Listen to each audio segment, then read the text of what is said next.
Shalom teman-teman semua, apa kabarnya?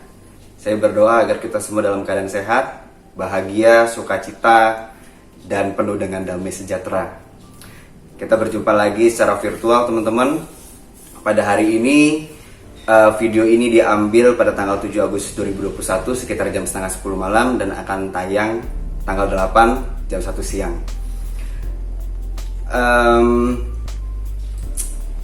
Saya mau sedikit sharing teman-teman untuk kita nanti bisa sama-sama berdiskusi dan sama-sama mengambil tindakan kita masing-masing tentang peran kita di gereja.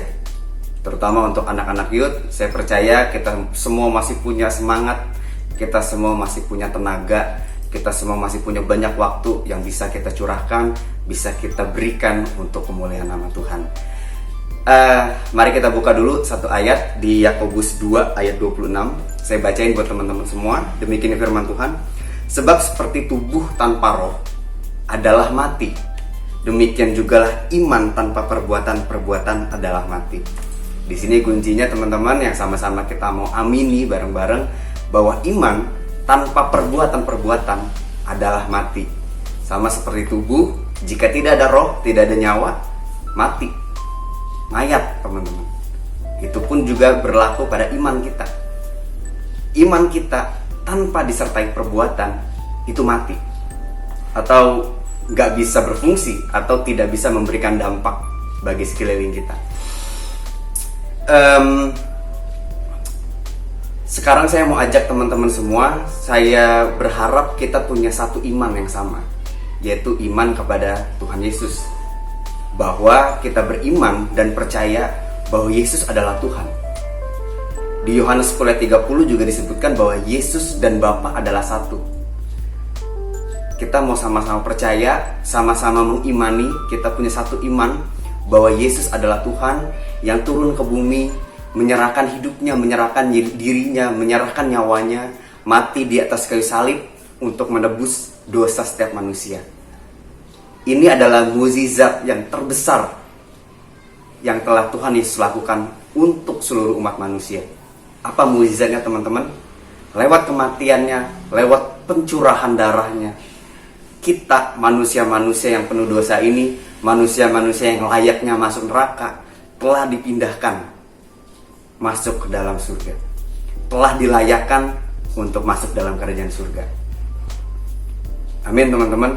Inilah iman kita, bahwa Yesus telah mengorbankan dirinya, menyerahkan hidupnya untuk menyelamatkan kita dari neraka masuk ke dalam surga. Lalu, apakah cukup iman aja? Teman-teman, tadi di ayat yang pertama kita bahas bahwa iman tanpa disertai perbuatan sia-sia, pada hakikatnya adalah mati, tidak berfungsi, tidak berdampak. Nah sekarang pertanyaannya, apa perbuatan itu? Apa perbuatan yang bisa menunjukkan iman kita atau deklarasi iman kita kepada Tuhan bahwa kita beriman kepada Yesus? Apa perbuatannya? Nah, salah satu perbuatannya adalah menerima diri dalam baptisan air, memberikan diri kita untuk menerima baptisan air. Karena itu, hari ini juga saya mau ajak teman-teman, mungkin kalian sudah beriman kepada Yesus, sudah percaya bahwa Yesus telah menyelamatkan kalian. Gak cukup di situ teman-teman. Kalian harus menunjukkannya lewat perbuatan. Salah satu perbuatan yang pertama kita lakukan adalah memberikan diri kita untuk menerima baptisan air. Ketika kita telah menerima baptisan air, maka kita telah tergabung di dalam gereja. Kita telah menjadi satu, bahwa kita sudah bisa disebut gereja. Gereja itu apa? Dalam bahasa aslinya, gereja itu artinya dipanggil keluar. Ini juga penting teman-teman untuk kita sama-sama tahu bahwa ketika kita beriman, ketika kita telah memiliki iman kepada Tuhan Yesus, maka bukan berarti sudah selesai. Oh, saya sudah selamat, saya sudah masuk surga. Oke, selesai, hidup saya selesai. Saya tinggal ngerem aja, diem doang, gak usah melakukan apa-apa, dan nanti juga saya masuk surga kan. Nah teman-teman, tapi di sini yang saya mau tekankan bahwa arti dari gereja adalah dipanggil untuk keluar. Artinya ketika kalian punya iman, harus disertai dengan perbuatan juga untuk bisa melakukan sesuatu di luar. Di luar itu di mana? Di dunia ini, dimanapun kalian saat ini ditempatkan. Amin teman-teman. Karena percuma kalau kita punya iman aja, tapi kita nggak melakukan sesuatu, kita tidak melakukan tindakan apapun untuk menyatakan bahwa ini iman kita. Ini loh, saya telah beriman kepada Tuhan. Dan iman itu harus ditunjukkan lewat perbuatan yang bisa berdampak dan mempengaruhi banyak orang, teman-teman. Amin, teman-teman. Sampai sini kita paham dulu bahwa kita dipanggil untuk keluar. Kita dipanggil untuk memberikan dampak. Kita dipanggil untuk memberikan pengaruh baik kepada sekeliling kita, kepada orang-orang yang Tuhan tempatkan ada di sekeliling kita. Nah, pertanyaannya, dampak seperti apa yang bisa kita lakukan? Atau pengaruh seperti apa yang bisa kita lakukan, yang bisa kita kerjakan? Nah, inilah kadang-kadang banyak anak muda yang merasa, aduh, kok saya mah nggak bisa ngapa-ngapain. Saya mah udahlah jemaat biasa aja, udahlah yang penting datang ke gereja, udahlah yang penting ibadah. Toh saya juga nggak bisa apa-apa, nggak punya talenta apa-apa, nggak punya duit, nggak punya apa-apa deh pokoknya. Apa yang harus saya lakukan untuk saya bisa keluar dan memberikan dampak bagi banyak orang? Nah, Bapak Gembala pernah dalam salah satu khotbahnya dan salah satu pemaparan visi misinya berkata kepada kita semua bahwa everyone is a leader. Dan everyone is a leader ini juga menjadi visi gereja kita, GBI Gedong Wetan. Bahwa setiap orang, setiap jemaat adalah pemimpin. Nah, hari ini jangan kita bayangin bahwa pemimpin itu adalah orang yang punya power dan authority gitu. Punya otoritas, tinggal tunjuk sana, tunjuk sini, nyuruh-nyuruh orang, punya kekuatan itu, punya otoritas itu. Lu lakukan ini, lu lakukan itu. Bukan pemimpin seperti itu yang dibahas di sini, teman-teman. Tapi pemimpin yang di sini adalah pemimpin-pemimpin yang bisa hidupnya memberikan dampak, memberikan pengaruh kepada orang-orang di sekelilingnya. Memberikan dampak, memberikan pengaruh kepada keluarganya. Memberikan dampak, memberikan pengaruh kepada jemaat di gereja. Nah, secara garis besar ada 5 tipe kepemimpinan ini. Ada king leadership, ada brotherhood leadership, ada fatherhood leadership, ada hero leadership, dan yang terakhir ada servanthood leadership. Kita sedikit bahas satu-satu. King leadership, king ini adalah raja. Raja itu punya sumber, punya source yang melimpah, atau bisa kita bilang punya harta kekayaan yang melimpah. Buat teman-teman semua hari ini yang punya anugerah memiliki harta kekayaan, mari ambil peran ini. Jadilah king leadership.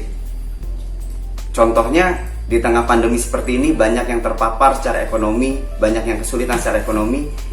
Kalian yang punya source atau punya sumber dana, punya harta kekayaan, kalian bisa melakukan sesuatu, memberikan dampak.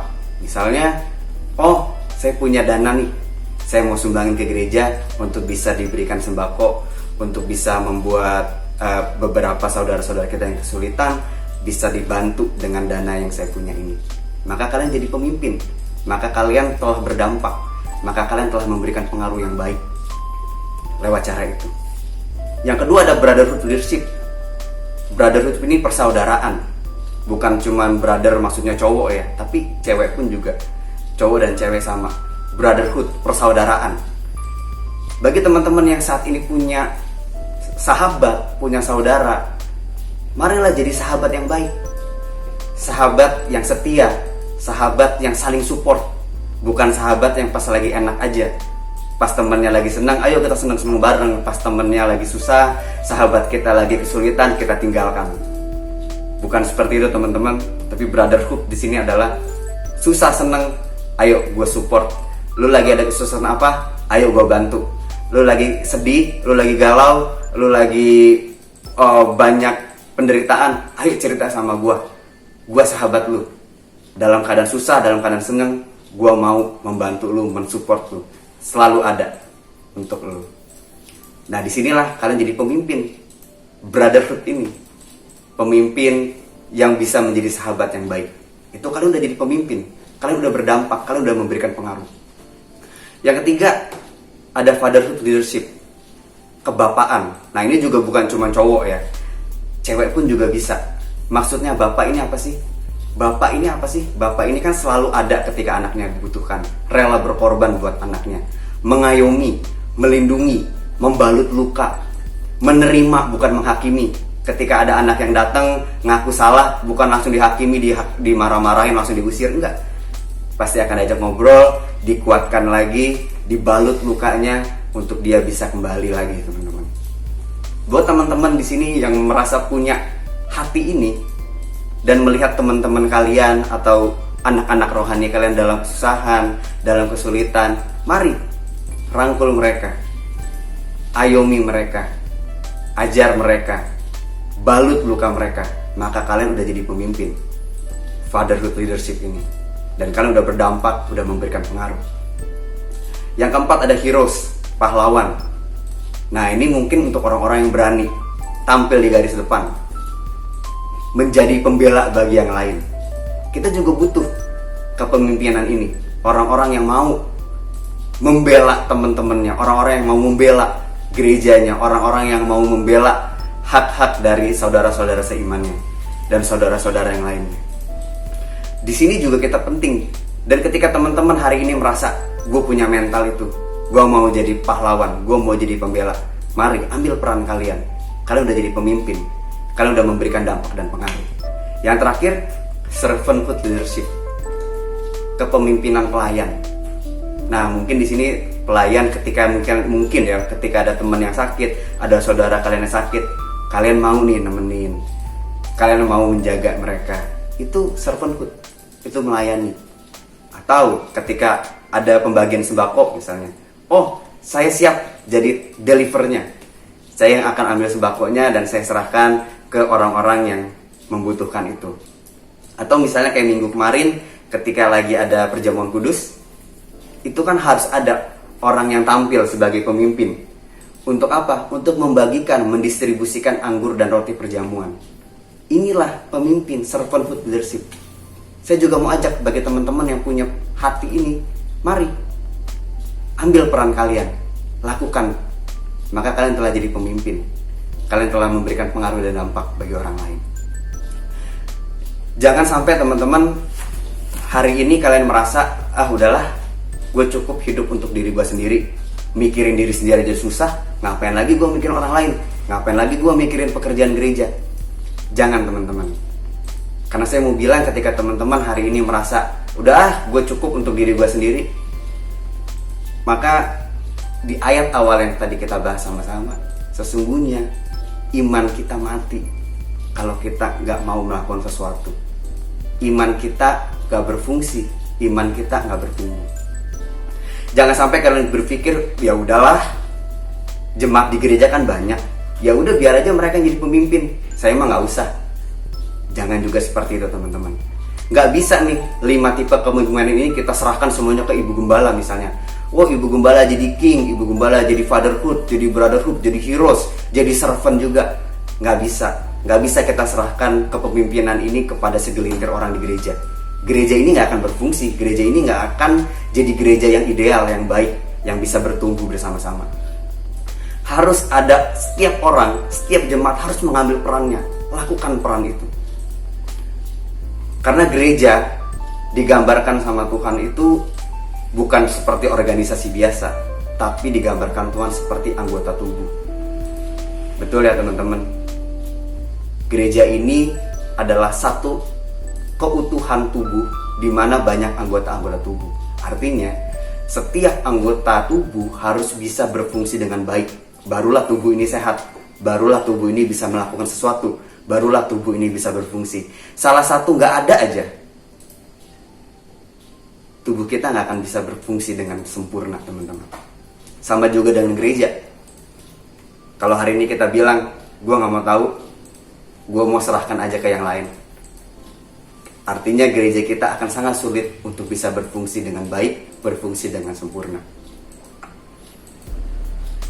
Amin teman-teman. Saya sih optimis bahwa potensi di dalam gereja kita itu sangat besar dan sangat banyak.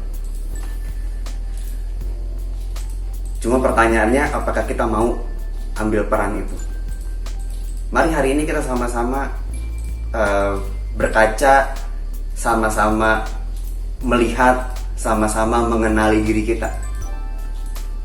Gue ini pemimpin tipe yang mana ya? Apakah gue king yang punya harta kekayaan, gue bisa berdampak? Apakah gue ini brotherhood, gue punya sahabat-sahabat dan gue mau jadi sahabat yang baik? Atau kalian punya sifat kebapaan, mampu mengayomi, melindungi? Mari. Atau kalian punya keberanian untuk terus tampil di garis depan sebagai pahlawan? Ambil peran itu. Atau kalian punya hati yang melayani? Ambil peran itu, teman-teman. Setuju, teman-teman? Jadi di tengah kondisi yang sulit ini, yang kita belum tahu pandemi ini kapan berakhir, justru disinilah saat yang paling tepat untuk semuanya berfungsi dengan baik. Ketika semuanya mau ambil perannya masing-masing, melakukan bagiannya masing-masing, saya terlalu percaya, teman-teman, kita bisa melangkah lebih jauh. Kita bisa bertumbuh lebih besar. Amin. Saya nggak mau panjang-panjangin lagi video ini, tapi saya mau berdoa buat teman-teman semua. Mari kita berdoa bersama-sama. Tuhan Yesus, hari ini hamba-Mu berdoa, Tuhan,